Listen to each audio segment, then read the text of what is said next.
Olá, sejam bem-vindos ao canal Surpreendidos pelo Reino. Meu nome é Patrícia Cavion e vamos dar continuidade à leitura da Bíblia em ordem cronológica. Livro de Jó, capítulo 14. O homem nascido de mulher vive pouco tempo e passa por muitas dificuldades. Brota como a flor e murcha, vai-se como a sombra passageira, não dura muito. Fixas o olhar num homem desses? E o trarás à tua presença para julgamento? Quem pode extrair algo puro da impureza? Ninguém. Os dias do homem estão determinados. Tu decretaste o número de seus meses, estabeleceste limites que ele não pode ultrapassar. Por isso, desvia dele o teu olhar e deixa-o, até que ele cumpra o seu tempo, como trabalhador contratado. Para a árvore, pelo menos há esperança. Se é cortada, torna a brotar, e os seus renovos vingam. Suas raízes poderão envelhecer no solo, e seu tronco morrer no chão. Ainda assim, com o cheiro de água, ela brotará, e dará ramos como se fosse muda plantada. Mas o homem morre, e morto permanece. Dá o último suspiro e deixa de existir. Assim como a água do mar evapora, e o leito do rio perde as águas e seca, assim o homem se deita e não se levanta. Até quando os céus já não existirem, os homens não acordarão, e não serão despertados do seu sono. Se tão somente me escondesses na sepultura, e me ocultastes até passar a tua ira, se tão somente me pusesses um prazo, e depois te lembrasses de mim. Quando um homem morre, acaso tornará a viver? Durante todos os dias, no meu árduo labor, esperarei pela minha dispensa. Chamarás e eu te responderei. Terás anelo pela criatura que as tuas mãos fizeram. Versículo 16. Por certo, contarás então os meus passos, mas não tomarás conhecimento do meu pecado. Minhas faltas serão encerradas num saco. Tu esconderás a minha iniquidade, mas assim como a montanha sofre erosão e se desmorona, e a rocha muda de lugar, e assim como a água desgasta as pedras e as torrentes arrastam terra, assim destróis a esperança do homem. Tu o subjugas de uma vez por todas, e ele se vai. Alteras a sua fisionomia e o mandas embora. Se honram os seus filhos, ele não fica sabendo. Se os humilham, ele não o vê. Só sente a dor do seu próprio corpo, só pranteia por si mesmo. Jó, capítulo 15. Então Elifaz de Temã respondeu: responderia o sábio com ideias vãs? Ou encheria o estômago com o vento? Argumentaria com palavras inúteis, com discurso sem valor? Mas você sufoca a piedade e diminui a devoção a Deus. O seu pecado motiva a sua boca. Você adota a linguagem dos astutos. É a sua própria boca que o condena, e não a minha. Os seus próprios lábios depõem contra você. Será que você foi o primeiro a nascer? Acaso foi gerado antes das colinas? Você costuma ouvir o conselho secreto de Deus? Só a você pertence a sabedoria? O que você sabe que nós não sabemos? Que compreensão tem você que nós não temos?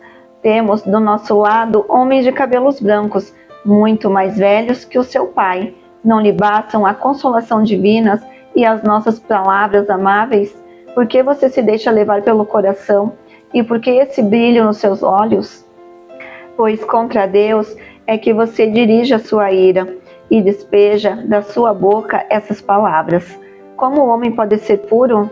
Como pode ser justo quem nasce de mulher? Pois se nem os seus santos Deus confia, e nem os céus são puros aos seus olhos, quanto menos o homem, que é impuro e corrupto, e que bebe iniquidade como água.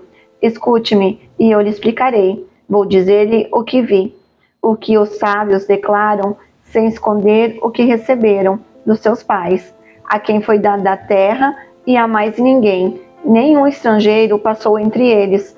O ímpio sofre tormentos a vida toda, como também o homem cruel, nos poucos anos que lhes são reservados. Só ouve ruídos aterrorizantes quando se sente em paz. Ladrões o atacam. Não tem esperança de escapar das trevas. Sente-se destinado ao fio da espada. Fica perambulando, é comida para os abutres. sabe muito bem que logo virão sobre ele as trevas. A aflição e a angústia o apavoram e o dominam como um rei pronto para atacar. Versículo 25. Porque agitou os punhos contra Deus e desafiou o Todo-Poderoso, afrontando-o com arrogância, com um escudo grosso e resistente. Apesar de ter o rosto coberto de gordura e a cintura estufada de carne, habitará em cidades prestes a arruinar-se, em casas inabitáveis, caindo aos pedaços. Nunca mais será rico. Sua riqueza não durará e os seus bens não se propagarão pela terra. Versículo 30. Não poderá escapar das trevas, o fogo chamuscará os seus renovos, e o sopro da boca de Deus o arrebatará. Que ele não se iluda em confiar no que não tem valor, pois nada receberá como compensação. Terá completa paga antes do tempo, e os seus ramos não florescerão. Será como a vinha despojada de suas uvas verdes, como a oliveira que perdeu a sua floração, pois o companheirismo dos ímpios nada lhe trará, e o fogo devorará as tendas dos que gostam de subornar. Eles concebem maldade e dão à luz a iniquidade, seu ventre gera engano. Jó, capítulo 16. Então Jó respondeu: já ouvi muitas palavras como essas. Pobres consoladores são todos vocês. Esses discursos inúteis nunca terminarão? E você, o que o leva a continuar discutindo? Bem que eu poderia falar como vocês, se estivessem em meu lugar. Eu poderia condená-los com belos discursos e menear a cabeça contra vocês. Versículo 5. Mas a minha boca procuraria encorajá-los. A consolação dos meus lábios lhes daria alívio. Contudo, se falo, a minha dor não se alivia. Se me calo, ela não desaparece. Sem dúvida, ó Deus, tu me esgotaste as forças, deste fim a toda a minha família. Tu me deixaste deprimido, o que é uma testemunha disso. A minha magreza se levanta e depõe contra mim. Deus, em sua ira, ataca-me e faz-me em pedaços, e range os dentes contra mim. Meus inimigos fitam-me com olhar ferino. Os homens abrem sua boca contra mim, esmurram meu rosto com zombaria e se unem contra mim. Deus fez-me cair nas mãos dos ímpios e atirou-me nas garras dos maus. Eu estava tranquilo, mas ele me arrebentou, agarrou-me pelo pescoço e esmagou-me. Fez de mim o seu alvo, e seus flecheiros me cercam. Ele traspassou sem dó os meus rins e derramou na terra a minha bilis. Lança-se sobre mim uma e outra vez, ataca-me como um guerreiro. Costurei vestes de lamento sobre a minha pele e enterrei a minha testa no pó. Meu rosto está rubro de tanto eu chorar e sombras densas circundam os meus olhos. Apesar de não haver violência em minhas mãos e de ser pura a minha oração. Ó terra, não cubra o meu sangue, não haja lugar de repouso para o meu clamor. Saibam que agora mesmo a minha testemunha está nos céus. Nas alturas está o meu advogado, o meu intercessor é meu amigo. Quando diante de Deus correm lágrimas nos meus olhos, ele defende a causa do homem perante Deus, como quem defende a causa de um amigo. Versículo 22. Por mais alguns anos apenas, e farei a viagem sem retorno.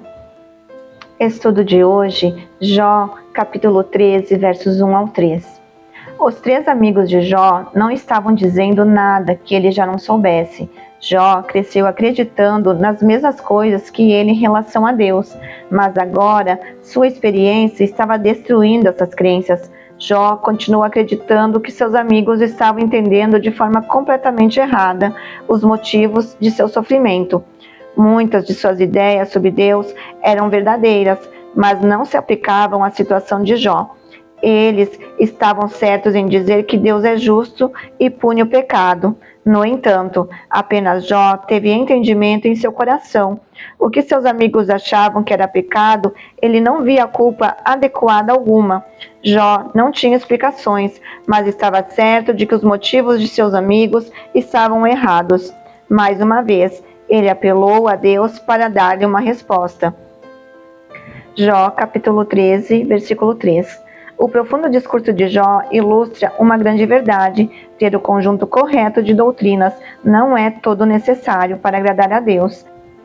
O sofrimento pode trazer uma qualidade dinâmica à vida e levar-nos para além da aceitação superficial da verdade, a dependência de Deus como fonte de esperança e vida. Reflexão. Uma das eficientes armas de Satanás é fazer-nos desanimar por causa de nossos defeitos e erros. Ele está sempre atento às nossas reações, porque elas expõem os nossos defeitos, para, no momento oportuno, acusar-nos diante de Deus. Por isso, precisamos nos atentar para a palavra do apóstolo Pedro e lançar sobre o Senhor, quem tem cuidado de nós, toda a nossa ansiedade.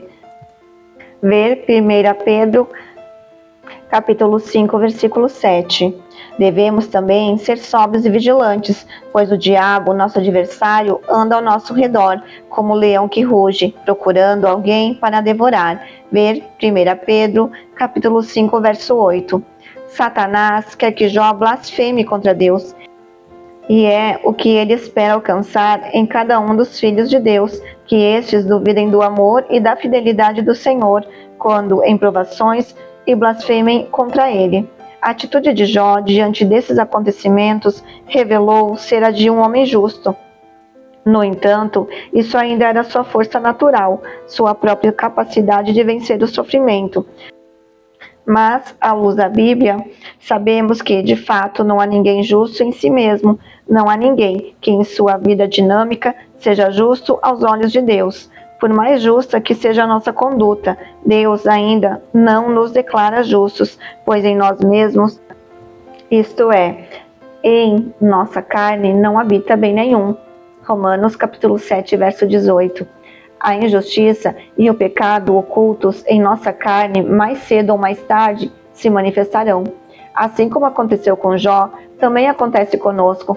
Frequentemente achamos que somos justos. Contudo, em toda a Bíblia podemos ver que justo mesmo somente Deus, e além dele não há justo nenhum sequer. Ver Romanos capítulo 3, verso 10. Jó se justificava pelas suas obras, pela sua conduta, todavia essa justiça não era duradoura. O próprio tempo iria provar que sua justiça não era duradoura, assim como foi com Adão. Finalizamos o estudo da Bíblia de hoje. Que você possa ser renovado dia após dia. Deus abençoe e até a próxima. Audiobook Surpreendidos pelo Reino.